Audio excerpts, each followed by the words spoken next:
नमस्कार, मैं हूं आपके साथ अनुष्का और आप देख रहे हैं आरआर पत्रिका टीवी। एनडीए प्रत्याशी सीपी राधाकृष्णन ने उपराष्ट्रपति चुनाव में ऐतिहासिक जीत दर्ज की। उन्होंने 452 वोट मिले, जबकि इंडिया गठबंधन उम्मीदवार सुदर्शन रेड्डी को 300 वोट हासिल हुए। इस तरह राधाकृष्णन ने 152 वोटों के बड़े अंतर से विजय प्राप्त की। जीत की खबर मिलते ही जयपुर स्थित भाजपा प्रदेश कार्यालय में उत्साह का माहौल छा गया। कार्यकर्ताओं ने ढोल नगाड़ों की थाप पर नाचते हुए एक दूसरे को मिठाई खिलाई और आतिशबाजी कर जश्न मनाया। पूरे कार्यालय परिसर में विजय के नारे गूंज उठे। भाजपा प्रदेश अध्यक्ष मदन राठौड़ ने कहा कि यह जीत प्रधानमंत्री नरेंद्र मोदी के कुशल नेतृत्व और एनडीए को मिले जन समर्थन का परिणाम है। उन्होंने बताया कि एनडीए के बाहर के कई सांसदों ने भी राधाकृष्णन के पक्ष में मतदान किया। कांग्रेस की आत्मा की आवाज अपील पर कटाक्ष करते हुए राठौड़ ने कहा कि वह पूरी तरह बेअसर रही और सांसदों ने विवेकपूर्ण निर्णय लेकर लोकतंत्र, संविधान और राष्ट्रहित के पक्ष में मतदान किया। उन्होंने सभी समर्थक सांसदों का आभार जताते हुए इसे जनता की जीत करार दिया है।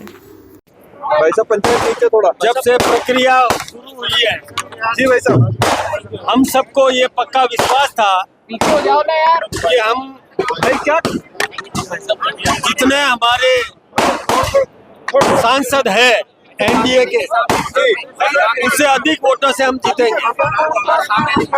सबसे पहले तो हम ये बताना चाहेंगे कि सांसदों में भी केंद्र की हमारी भारतीय जनता पार्टी की सरकार के प्रति और मोदी जी की कार्य प्रणाली के प्रति हिंदुस्तान के सांसदों का विश्वास बढ़ा है और एनडीए के जितने सांसद हैं उनसे अधिक हमें सहयोग मिला है। कांग्रेस ने यह प्रयास किया था, ये कोई रोक नहीं सकता क्या? कार्यकर्ता नहीं है क्या? आप पीछे व्यवस्था नहीं है क्या? बंद कर दो ना एक बार।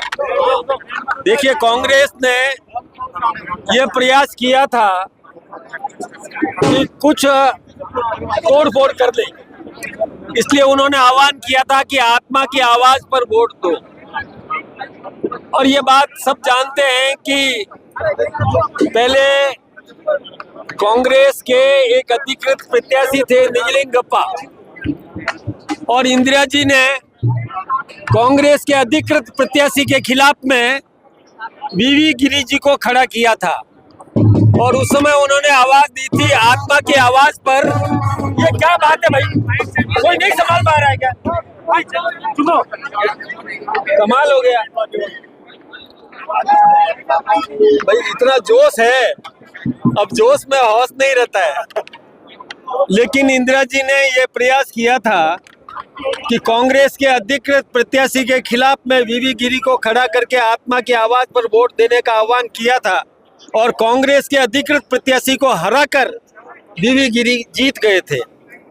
इस बार भी कांग्रेस ने यह प्रयास किया कि आत्मा की आवाज का आह्वान करे, लेकिन ये उनके खिलाफ ही गया। कई सांसदों की आत्मा जाग गई और उन्होंने भी हमारे एनडीए के उम्मीदवार को अपना वोट दे करके और जितने निर्धारित मतलब संख्या थी उससे अधिक वोटों से हमें जीत दिलाई। इसके लिए जिनकी आत्मा की आवाज, जिनकी आत्मा जागी, मैं उनका भी अभिनंदन करना चाहूँगा, उनका भी धन्यवाद देना चाहूँगा। और इसमें मोदी जी के कार्य प्रणाली पर लोगों का ठप्पा लगा, सांसदों ने ठप्पा लगाया और सीपी राधाकृष्णन जी के क्षेत्र से के और वहाँ के भी सांसद जो एनडीए के सदस्य नहीं थे उन्होंने भी समर्थन दिया। मैं उनका भी बहुत बहुत धन्यवाद देना चाहूँगा, उनका भी अभिनंदन करना चाहूँगा। लोकतंत्र के प्रति उनके भी आस्था जगी और उन्होंने भी हमें सहयोग दिया। आप सबका भी और विशेष रूप से मीडिया ने भी और सही संदेश देने का काम किया, मैं उनका भी बहुत बहुत धन्यवाद देना। नरेंद्र मोदी जिंदाबाद, नरेंद्र मोदी, नरेंद्र मोदी, बीजेपी, बीजेपी। तमाम महत्वपूर्ण खबरों के लिए देखते रहिए आरआर पत्रिका टीवी।